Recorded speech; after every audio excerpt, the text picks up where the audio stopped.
Hey guys, Jenna here of j.alviti Photography. I just wanted to do a quick little Photoshop video for you. I wanted to show you how to add a little bit of what we call a light leak to your photos. Now, if you have no idea what I'm talking about, that's totally fine.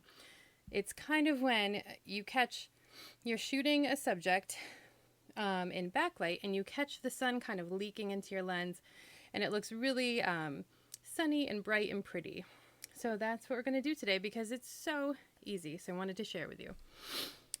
Okay, so here we have a beautiful photo of this little girl. She's so cute.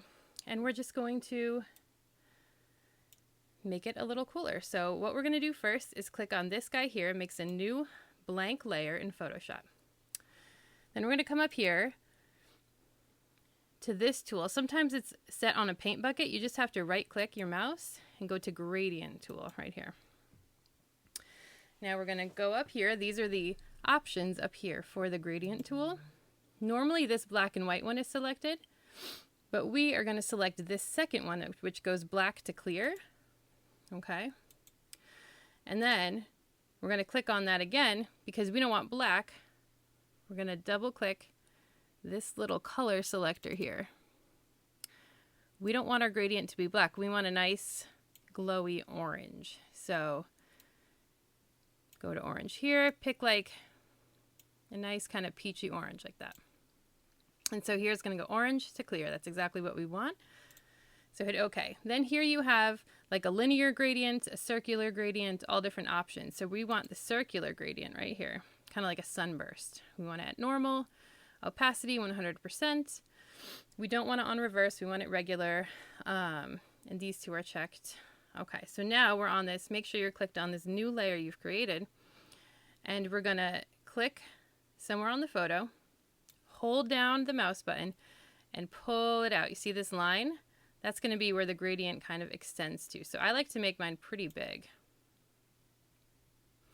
And now it's created this almost like orangey sunburst kind of thing, which is definitely not the final look that we're going for.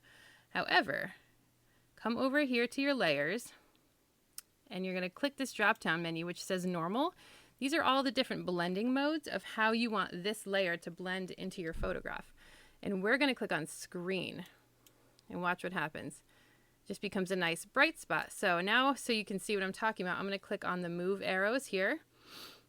And look, I can kind of move this sunlight around. So I don't want it next to her face or covering her face or anything like that. I want it to be very subtle. I just want it kind of peeking in the corner here. And the reason I'm placing it in the left is because that's where the sun really was for this photograph. So I want to make sure it makes sense. You don't ever want the lighting direction to change, if that makes sense to you. So I'm going to put it in the left here. And then you can always change the opacity. You can make it lower. So that's it without anything. And that's it on full power. I like to bring it down a little bit so it doesn't overwhelm. So go with like 80%. Can I get there? 79, 80. Perfect. And again, click it off and click it on. Just to show you, I love this little trick. It gives it a little bit of pop. It makes it bright and airy. As you can see, it almost covers up this like darker space up here, which I love. Then I'm going to right click on my background layer and go to merge visible or flatten image. Either one does the same thing. And that's it, guys. Hopefully this was helpful. If you have any questions, just shoot me an email. It's jenna@j.alviti.com. And I hope you go and try this out and have fun and play around with it. All right, I will see you soon. Bye-bye.